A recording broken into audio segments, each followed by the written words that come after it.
Red carpet बिछाकर अपनी सेना को भेजकर पुतिन ने अपने दोस्त प्रधानमंत्री नरेंद्र मोदी के वेलकम में स्पेशल इंतजाम कर रखे थे। और फिर नजर आई ये स्पेशल मिठाई जो पुतिन ने अपने दोस्त के लिए खास एयरपोर्ट पर ही भेजी थी। भारत और रूस की सांस्कृतिक पहचान बन चुके लड्डू और रूस के स्पेशल केक के साथ पीएम मोदी का आवभगत हो रहा था। एयरपोर्ट पर ही इतना स्वीट जेस्चर पीएम मोदी ने जैसे ही देखा, उन्होंने अभिवादन स्वीकार किया, मिठाइयों को स्वीकार करते हुए President Putin, they want to create a new order. And they cannot create a new order without Indian Prime Minister Narendra Modi or without India. Because remember, these are middle powers. India is a middle power. Hare Krishna, ये तस्वीरें इस समय social media पर तेजी के साथ viral हो रही हैं। प्रधानमंत्री नरेंद्र मोदी के दिल को मोह रही हैं। प्रधानमंत्री नरेंद्र मोदी के स्वागत में हरे राधा हरे कृष्ण की धुन रूस में जब उन्होंने सुनी तो मुस्कुराते नहीं रुक रहे थे पीएम मोदी। रूस में बड़े स्तर पर भारतीय सभ्यता और संस्कृति का सम्मान किया जाता है। रूसी लोग किस तरीके से भारतीय सभ्यता को गले लगा रहे हैं, उसकी ये झलक साफ दिखाई पड़ रही है। ठीक है ना, सिर्फ पाकिस्तान ही नहीं कजान जा रहा, बाकी तो सारी दुनिया ही कजान पहुंची हुई है। कोई भी नहीं, पता नहीं क्यों, हमने अप्लाई तो किया था। ठीक है जी। सबसे पहले तो पीएम मोदी की मीटिंग है अलग से प्रेसिडेंट पुतिन के साथ, और ये जो मीटिंग है इसके अंदर सिर्फ यही ब्रिक्स का ही एजेंडा नहीं है। रशिया हमारा बहुत अच्छा दोस्त है और हम एक साल में दूसरी बार रशिया जा रहे हैं। और सिर्फ ये ब्रिक्स ही नहीं है, एससीओ में भी इंडिया और रशिया एक दूसरे के साथ खड़े होते हैं। इंडिया और रशिया की दोस्ती आपको ऐसे नजर आएगी कि G20 के अंदर अगर आप देखेंगे तो पूरी ताकत लगा ली अमेरिका ने, रशिया का नाम नहीं। पाकिस्तान नहीं है, बस आपने अप्लाई किया हुआ है, लेकिन पाकिस्तान को बुलाया कोई नहीं है उन्होंने। और बहुत सारे बड़ी लंबी लिस्ट है जो वहां पे पहुंच रहे हैं, लेकिन मुझे ये समझ अभी तक नहीं आ रही इनका पॉलिटिकल एजेंडा क्या है। What do they do? जैसे एससीओ मुलाकात हुई है, पाकिस्तान को दहशतगर्दी का मसला है अफगानिस्तान से, सारे इस खित्ते के मसले को मालिक कहते हैं हाँ जी दहशतगर्दी प्रॉब्लम है, एससीओ का चार्टर भी कहता है प्रॉब्लम है, लेकिन पाकिस्तान के लिए कोई सोल्यूशन नहीं, वो बात ही नहीं हुई। मुझे तो कोई समझ नहीं आई इस चीज की। ठीक है ना जी, हो सकता है कोई सारी बात है, हो मुझे कोई समझ नहीं है। इंडिया चाहता है कि कम उसके अंदर न्यू कमर्स आए। इंडिया भी जैसे तैसे पसंद वही करता है अमेरिकन स्टाइल कि थोड़े हों, मतलब हम जानदार हों हमारा, लेकिन बीच में वो चूचू का मुरब्बा बन जाए, सारे बेच बड़े ने जनाब, वो भी आ गए, वो भी आ गए, ये भी आ गए जनाब, बेलारूस भी आ गया, चाड भी आ गया, क्यूबा भी आ गया, बहरीन भी आ गया, अल्जीरिया भी आ गया, पता नहीं की आ गया होगा, मर के आए थे, कितने कंसेंसस पैदा करेंगे और क्या क्या कंसेंसस होगा, ये लोग तबाह बर्बाद हो जाएगा। मेरा नहीं ख्याल ये इतनी जल्दी एक्सपैंड करेंगे, या अगर इन्होंने एक्सपैंड किया भी ठीक है तो ये बहुत डिप्लोमेटिक नेगोशिएशंस के बाद होंगे, बड़ी लंबी चौड़ी डिप्लोमेटिक नेगोशिएशन होंगे, फिर जाके चीजें चलेंगी। ठीक है जी। कम से कम इंडिया का ख्याल ये है कि 3 से 5 साल के अरसे के अंदर नए लोगों को आना चाहिए। अभी आए ना, 5 साल ब्रेक लगाएं, 5 साल ब्रेक लगाएं और फिर लोगों को अंदर आने दें। 5 साल ब्रेक लगाएं, फिर लोगों को अंदर आने दें।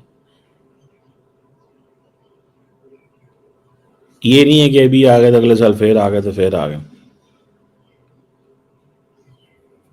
क्योंकि जितने ज्यादा मेंबर आते हैं इंडिया इस चीज को महसूस करता है कि चाइना का इन्फ्लुएंस बढ़ सकता है, because China is a bigger player ना।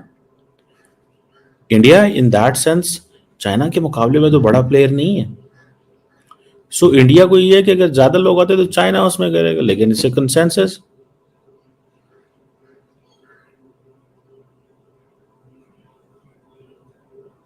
लेकिन इंडिया को बाकी ममालिक की भी जरूरत है, ब्राजील की जरूरत है। इंडिया अकेले तो इसमें नो नहीं कर सकता फॉर लॉन्ग। सो बहरहाल ये चीजें वहां पे मौजूद हैं। अब चाइना इंडिया बाकी ममालिक, अब टर्की भी वहां पे जा रहे हैं। ठीक है जी, आप मुझे ये बताएं, वेस्ट ने क्या पुतिन को ब्लैकलिस्ट किया, क्या बाइकआउट करवाया है कि काजान के अंदर 20 बायलैटरल मीटिंग्स कर रहा है वो head of government and state के साथ। 20, आप मुझे बताएं। यूएई के प्रेसिडेंट ऑलरेडी 2 दिन पहले वहां पहुंचे हुए हैं। रशिया हमारा बहुत अच्छा दोस्त है और हम एक साल में दूसरी बार रशिया जा रहे हैं। और सिर्फ ये ब्रिक्स ही नहीं है, एससीओ में भी इंडिया और रशिया एक दूसरे के साथ खड़े होते हैं। इंडिया और रशिया की दोस्ती आपको ऐसे नजर आएगी कि G20 के अंदर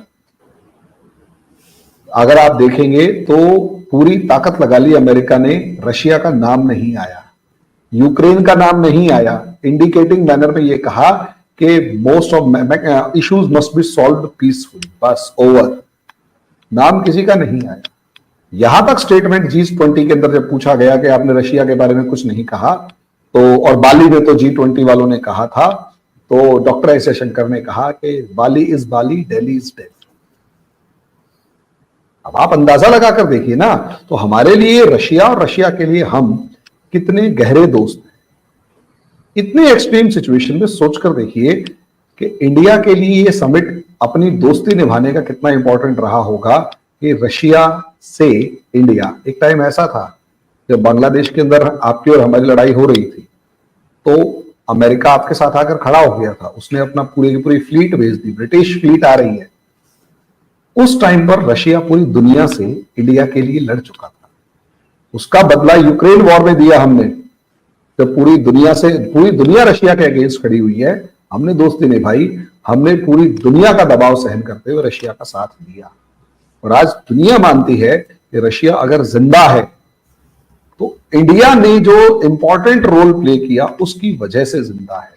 सोचकर देखिए, रशिया का ऑयल इंडिया परचेज करता, उसे इंडिया में नहीं खर्च करता, कंज्यूम करते हम लोग, वो सारे का सारा ऑयल यूरोप को भेज देते। यानी यूरोप ने जो रशिया से ऑयल ना खरीद के रशिया के ऊपर ऑयल एम्बार्गो लगाया था, प्रॉब्लम क्रिएट करी थी, इंडिया ने वो बचाया।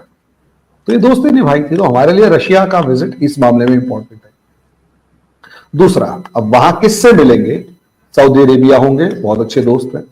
ईरान होगा, बहुत अच्छे दोस्त है, कोई दिक्कत नहीं है। सबसे इंपॉर्टेंट, चाइना के साथ मिलेंगे।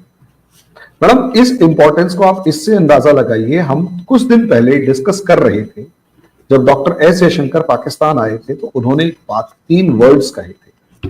एक मैसेज पाकिस्तान के लिए था कि terrorism, separatism, extremism are the biggest hurdles for trade and connectivity और पावर सप्लाई। जो भी चाइना को भी कहा था, अगर आप किसी की टेरिटोरियल बाउंड्रीज को रिगार्ड नहीं करते तो आप अच्छा उम्मीद नहीं कर सकते कि एससीओ के अंदर हम आपसे भरोसा करें। उस एक मैसेज ने काम किया। और उससे पहले भी एससीओ से लेकर अलग अलग जगहों पर हम लोग प्लेटफॉर्म पर कह चुके थे चाइना को कि देखो भैया, जब तक आप, हमारी आर्मीज बॉर्डर पे एक दूसरे के सामने खड़ी है, हमारा बिजनेस एज यूजुअल